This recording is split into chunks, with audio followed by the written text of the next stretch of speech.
अभी तक जो इस मंच का संचालन कर रहे थे, एक पुष्पमाला बनाकर एक एक पुष्प आपके समक्ष समर्पित कर रहे थे, वो डॉक्टर रसिक गुप्ता। अब जिसके नाम के आगे डॉक्टर हो तो विशेषज्ञ होता ही है। और वो भी देखिए कार्यक्रम का संचालन कर रहे हैं रसिक, कार्यक्रम का संयोजन किया है प्रीतम ने।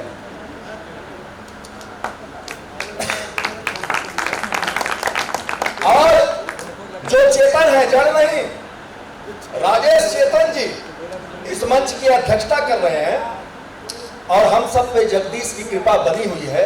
इससे बड़ी बात क्या हो सकती है? क्या चाहिए? ये 2-2.5 साल में हम एक दूसरे से मिलते नहीं थे, पता नहीं क्या क्या व्यवस्थाएं हो गई थी। आज हम मिले हैं तो थोड़ा प्रेम से मिलेंगे। थोड़ी देर का और कार्यक्रम है। आइए हम उस कवि को आमंत्रित करना चाहते हैं जिन्होंने सबरस में लिखा है।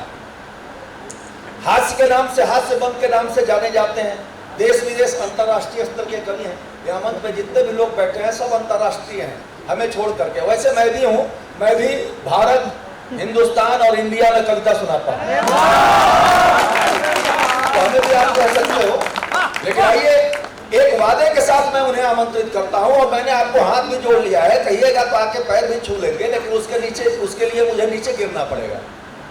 अर्थात मतलब मंच ऊंचा है ना, तो थोड़ा सा टाइम लग जाता है।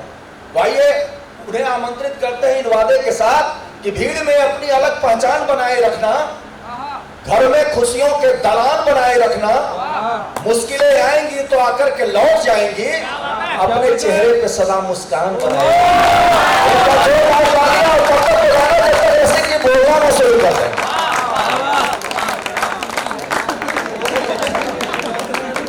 चार पंक्तियां पढ़ता हूं कि हम मजाक में कुछ भी कहें, लेकिन मजाक मजाक है। लेकिन जब हम कविता पाठ के लिए आते तो मैं यही कहता हूं कि कष्ट किसी को पहुंचा करके बढ़ती अपनी शान नहीं।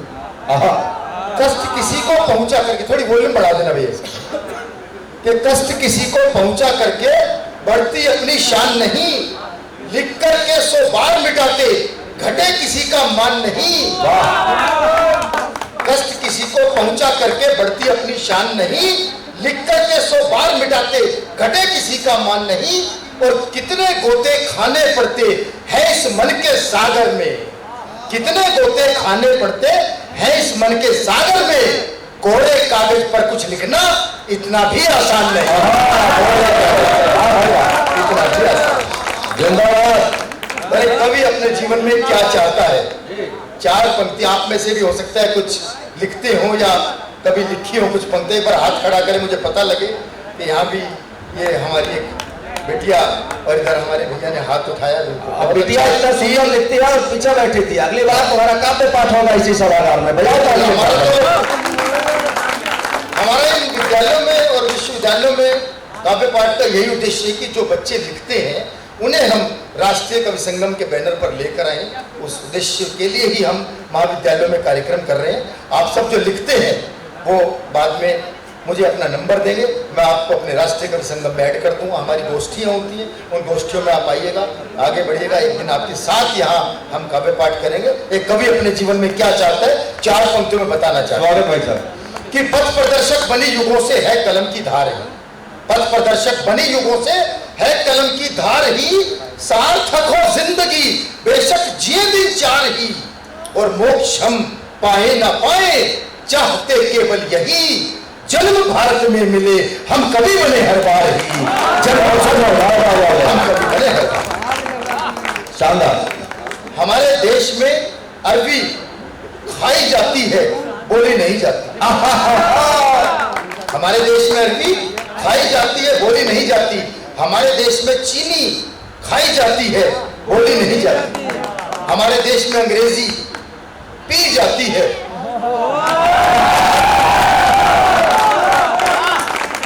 और उसके बाद तो फिर वही निकलती है, तो अपने आप ही निकलती है। लेकिन अगर किसी को किसी की कोई बात, अगर किसी को किसी की कोई बात किसी भी भाषा में समझ में ना आए तो एक बार पूछ के देख लो, हिंदी में समझाऊं क्या? इतनी शक्तिशाली हमारी हिंदी भाषा है, इसे छोड़कर हम विदेशी भाषाओं के चक्कर में पड़े रहते हैं। तो मुझे याद है 2 अंग्रेज भारत आ गए, एक बोला जी मेरे बाथरूम में 5 लाख रुपए लगे। दूसरा अंग्रेज बोला मेरे बाथरूम में 10 लाख रुपए लगे। वहीं अपना एक ताऊ खड़ा था, वो बोला जी मैं सवेरे लोटा लेके जिस खेत में जाता हूँ ना उसकी कीमत 7 करोड़ है। तब मैंने लिखा कि हमारे विदेशी मित्र बोले तुम्हारे यहाँ गंदगी ही गंदगी पड़ती है दिखाई, जबकि हमारे यहाँ सफाई ही सफाई। और आपको लगे मैंने पूरे हिंदुस्तान की संस्कृति की तरफ से एक पंक्ति में उसे जो जवाब दिया वो जवाब आपके मन का जवाब था। तो एक बार वही तालियां बजाइएगा, बताइएगा, आदेश कीजिएगा, सुनिएगा पहले पंक्ति से कि हमारे एक विदेशी मित्र बोले तुम्हारे यहाँ गंदगी ही गंदगी पड़ती है दिखाई, जबकि हमारे यहाँ सफाई ही सफाई। तो मैंने कहा तुम तो कीड़े मकोड़े कॉकरोच सब तल के खा जाते हो मेरे भाई, इसीलिए रहते हमारी इतनी सफाई। और बाकी रही बात सफाई की, हाँ हम में से कुछ नालायक सड़कों पर कूड़ा फेंकते हैं, लेकिन माँ बाप को घर में रखते हैं और तुम लोग कूड़े को घर में रखते हो और माँ बाप को सड़कों पर। बहुत सुंदर, ये तुम्हारी संस्कृति में हमारी संस्कृति में अंतर है। और जब से स्वच्छ भारत अभियान की स्थापना हुई है बहुत बड़ा परिवर्तन आ गया। मैं तो अभी आ रहा था, रास्ते में एक जगह कूड़ा पड़ा देखा, मैंने उठा के डस्टबिन में डाल दिया। 2 आदमी खड़े थे, ताली बजाने लगे, दिल को बड़ा अच्छा लगा। बाद में पता चला वो तो सारे तंबाकू कूट रहे थे। तंबाकू नहीं कूटना, तालियां बजाने 4 पंक्तियां पढ़ता है। कुदरत ने सृष्टि चक्र संभाला नहीं होता, कुदरत ने सृष्टि चक्र संभाला नहीं होता, रातों में तिमिर दिन में उजाला नहीं होता। और कितना भी सर झुका लो किसी तीर्थ पर मगर, कितना भी सर झुका लो किसी तीर्थ पर मगर, माँ बाप से बढ़कर के शिवाला नहीं होता। शिवाला नहीं। बहुत सुंदर लगता है। लेकिन आप उसी माँ बाप को जब बुढ़ापे में सबसे ज्यादा जरूरत होती है तब उन्हें वृद्धाश्रम में भेज देते हैं। मैं कुछ पंक्तियां पढ़ता जी कि मित्रों ने अपने दोस्त को एक बार मजाक में कुत्ता क्या कहा। मित्रों ने, आप अक्सर कह देते हैं मजाक में, वहीं से कविता निकलती है। 2 मिनट की कविता सुनो। बहुत सुंदर कि मित्रों ने अपने दोस्त को मजाक में कुत्ता क्या कहा। वो शब्द दोस्त को इतना भाया कि बाजार गया और अपने लिए अच्छी नस्ल के 2 ऊंचे कुत्ते ले आए। अब वो कुत्ते मालिक का दिया हुआ खाना खाते थे और अगर माँ भी बेटे की गलती पर डांट दे तो उस पर भी घुर्राते थे। एक दिन माँ ने कहा बेटा अब तो मैं परेशान हो गई, आज तो मैं परेशान हो गई इन कुत्तों से, और आज तो मैंने खाना तक नहीं खाया। बेटे ने माँ की परेशानी को समझा और उसी दिन उसे वृद्धाश्रम में छोड़ाया, और उसी दिन उसे वृद्धाश्रम में छोड़ाया। अब माँ वृद्धाश्रम में और कुत्ते घर में रहते हैं। आधुनिक भाषा में शायद इसे ही कुत्तापंथी कहते हैं। इसे कुत्तापंथी कहते हैं। तब मैं 4 पंक्तियां पढ़ता हूँ। अभी मैं 4 पंक्तियां पढ़ता हूँ कि जिसने गढ़ा वजूद तुम्हारा भाव उन्हीं के पढ़े नहीं। जिसने गढ़ा वजूद तुम्हारा भाव उन्हीं के पढ़े नहीं। माता पिता भेजे वृद्धाश्रम किंतु शर्म से गड़े नहीं। अरे ईश्वर में तो रखी आस्था लेकिन वो ये भूल गए। अरे ईश्वर में तो रखी आस्था लेकिन वो ये भूल गए कि सृष्टि के निर्माता भी तो माता पिता से बड़े नहीं। सृष्टि के निर्माता माता पिता से बड़े नहीं, सृष्टि के निर्माता भी तो माता पिता से बड़े नहीं। बहुत अच्छा सुन रहे हैं आप। और अगर कोविड के बाद मैंने जितने कवि सम्मेलन किए हैं उनमें मैं अगर किसी को 100% नंबर देना चाहूं तो मेरी जुबान पर जो नाम आएगा वो आएगा रामजस कॉलेज। इतना अच्छा आपको बढ़िया आपको। वरना भाई साहब राजेश जी मुझे वो तिहाड़ में ले जाके कविताएं सुनवा रहे थे। मुझे तो कई बार जाना, जब मैं पहली बार राजेश जी के साथ तिहाड़ जेल गया कविता पढ़ने तो मैं उस वक्त स्कूटर पर गया। जब मैं बाहर निकला तो व्यक्ति ने मुझसे लिफ्ट मांग ली, मैंने उसे पीछे बिठा लिया। मैंने कहा भाई साहब आप तिहाड़ में काम करते हो? बोला नहीं मैं तिहाड़ में काम नहीं करता। मैंने कहा अच्छा आपका कोई रिश्तेदार बंद होगा? बोला नहीं भाई साहब मैं खुद ही बंद था। मैंने कहा क्या करते हो? बोला मैं जेब काटता हूँ। मैं घबराया मगर जेब में 8500 रुपये रखे, अभी मामला साफ कर दिया। मेरी घबराहट देख के बोला कवि जी घबराओ मत, घर जाके अपने 8500 पूरे गिन लेना। मैंने कहा इससे कैसे पता लगा? घबराहट दुगनी होगी भाई साहब। उसी घबराहट में लाल बत्ती पार कर गया। एक ट्रैफिक वाले ने रोक लिया, बोला 100 रुपए का चालान कटेगा। उस दिन जिंदगी में पहली बार मैंने खुशी चालान कटवाया। मैंने जेब में से निकाले, मैंने कहा रुपए गिन दूं, चेक हो जाएंगे। गिने तो भाई साहब पूरे थे, 100 का चालान कटवा के बाकी के रुपए मैंने अंदर अपनी गुप्त जेब में लगाए। पुरुषों के पास है गुप्त जेब होती। और जब मैं चलने लगा, बोला कवि जी मेरी वजह से आपका 100 रुपए का चालान कटा, ये पकड़ो 100 रुपए। मैंने कहा तेरे पास कहां से आए? तिहाड़ जेल में तो सिक्के तक नहीं ले जा सकते। बोले क्यों? अभी आपने 100 रुपए का चालान नहीं कटवाया। मगर पुलिस वाले का मामला साफ कर दिया।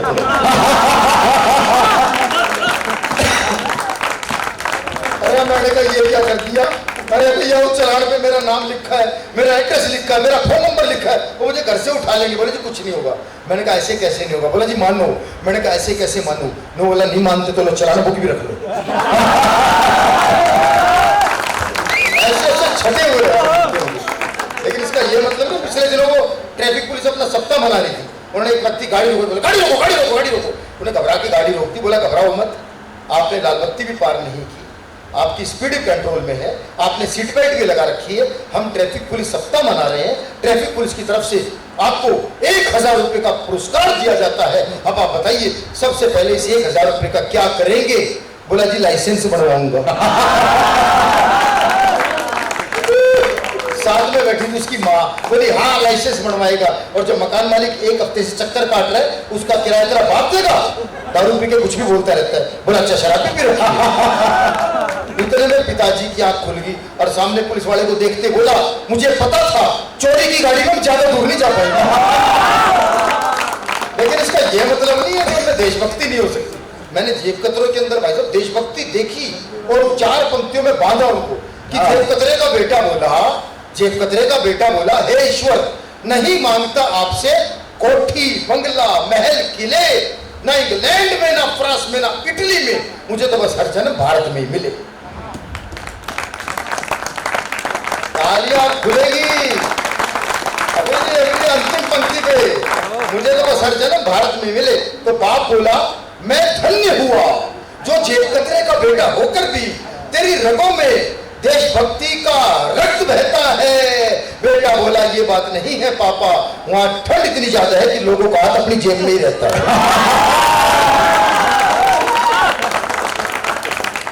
कसम से बता रहा हूं, बिल्कुल आप बहुत अच्छा सुन रहे हैं। मुझे तो बिल्कुल अपने कॉलेज के दिनों की याद आ गई। जब मैं कॉलेज में पढ़ता था तो एक लड़की ने मुझसे कहा था क्या आप मेरे लिए भी प्रेम की 4 पंक्तियां लिख सकते हैं? मैंने कहा जी मैं तो हास्य का कभी हूँ, हास्य लिखता हूँ। बोले जी कोशिश करो। तो मैंने उस वक्त की बात बता रहा हूँ मैं, अब तो मैं सब लिख लेता हूँ। तो उस वक्त मैंने जो 4 पंक्तियों की कोशिश की, सुनिएगा वो 4 पंक्तियां कि मुझे इश्क की ये बीमारी ना होती, अच्छा मुझे इश्क की ये बीमारी ना होती, तमन्ना कभी पूरी सारी ना होती, और झुलाता तुझे रोज बाहों में अपनी, अगर काश इतनी तू भारी ना होती।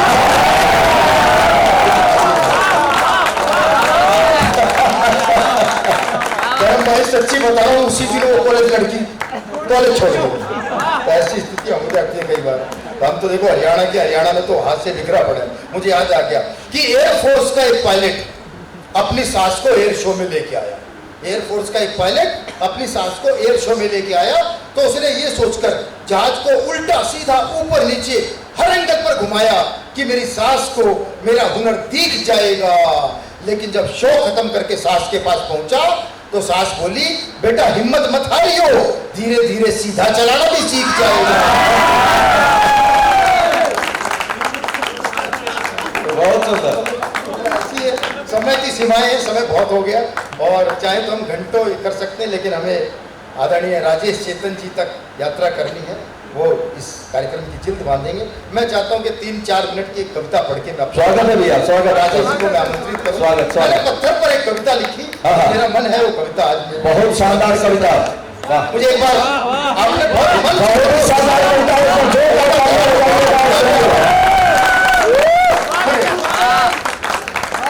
कि मैं एक पत्थर हूँ, मानव जन्म से ही मेरा गहरा नाता है और मेरा नाम लेने पर हर कोई थर-थर कांप जाता है। दंगा फसाद हड़ताल में मुझे विशेष इज्जत मिलती है और मुझे इस्तेमाल करके ही दंगाइयों की तबीयत खिलती है। इस्तेमाल करके ही दंगाइयों की तबीयत खिलती है। मक्का में शैतान पर पत्थर मारने के लिए सारी दुनिया से लाखों लोग करोड़ों खर्च करके आते हैं और मेरे माध्यम से ही सदियों पुरानी परंपरा निभाते हैं, और मेरे माध्यम से ही सदियों पुरानी परंपरा निभाते हैं। विश्व का 8वां आश्चर्य जिस पर दुनिया करती है नाज, मेरा ही मार्बल का रूप तराश दिया तो दूध में नहाया हुआ ताज, तराश दिया तो दूध में नहाया हुआ ताज। लैला ने भी कहा कोई पत्थर से ना मारे मेरे दीवाने को, लैला ने भी कहा कोई पत्थर से ना मारे मेरे दीवाने को, क्या मैं रह गया हूं सिर्फ मजनू का खून बहाने को। अरे मुझे इस्तेमाल करो सिर्फ मानवता के लिए, जैसे सर छुपाने को कोई घर बनाने को, जैसे सर छुपाने को कोई घर बनाने। सुना है जब किसी की अकल पर पत्थर पड़ जाते हैं तो उसमें से कुछ नेता तो कुछ मंत्री बन जाते हैं।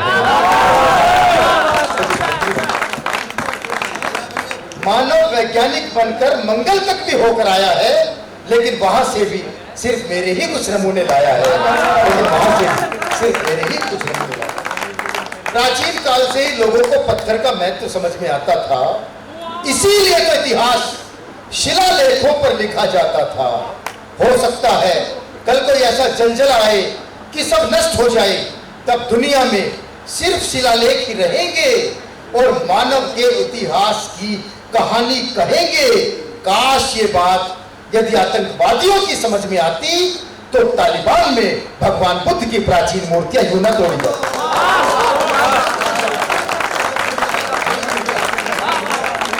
उन मूर्तियों को तोड़ने से, उन मूर्तियों के तोड़ने से वो समझते हैं कि इंसानियत सदा सदा के लिए सो गई। अरे यहाँ तो भगवान राम के छूने से पत्थर की अहिल्या भी जीवित हो गई, राम के छूने से पत्थर की अहिल्या भी जीवित। मैं तुच्छ होते हुए भी नदी के प्रचंड वेग का मुकाबला कर लेता हूँ, और कई बार तो घिस घिस कर स्वयं ही शिवलिंग का रूप धर लेता हूँ, और कई बार तो घिस घिस कर स्वयं ही शिवलिंग का रूप धर लेता हूँ।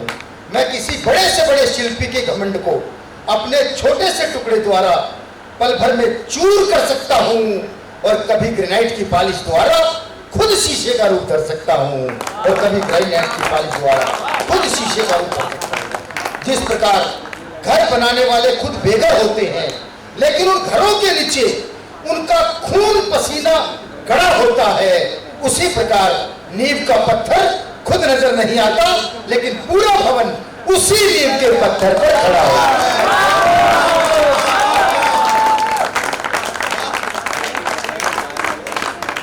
चाहे कितनी ही ढलान हो, मैं बस ट्रक कार की ओट बन जाता हूँ और अपनी छाती पर टनो वजन हंसते हंसते सह जाता हूँ। इतना करने पर भी मानव न जाने किस हवा में बहता है, और मेरा कलेजा तो तब फटता है जब कोई किसी को पत्थर दिल इंसान कहता है।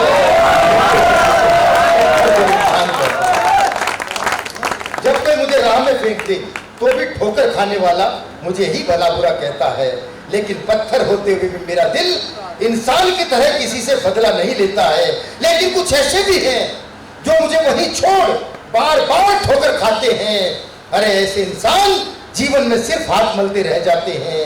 अरे राह में मुझे यूं छोड़ जाने के पीछे कोई तर्क होना चाहिए। अरे इंसान और जानवर में कुछ तो फर्क होना चाहिए। अरे इंसान और जानवर में कुछ तो फर्क होना चाहिए। जरा सोचो, पत्थरों के बिना नल नील लंका जाने के लिए पुल कैसे बनाते, और बिना पुल बने श्री राम लंका पर विजय की खुशी कैसे मनाते। इसी प्रकार जब कोई अनोखा काम करके दिखाता है तो वो मील का पत्थर कहलाता है, तो वो मील का पत्थर कहलाता है। जय श्री राम।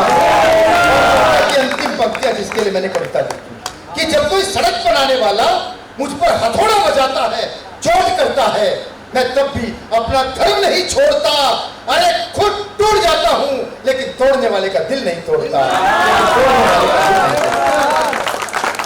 लेकिन मेरा दिल तो तब टूटा, लेकिन मेरा दिल तो तब टूटा जब कश्मीर ने भारत के खिलाफ लगाए नारे और देश की रक्षा के लिए तैनात सेना पर पत्थर मारे, और देश की रक्षा के लिए तैनात सेना पर पत्थर मारे।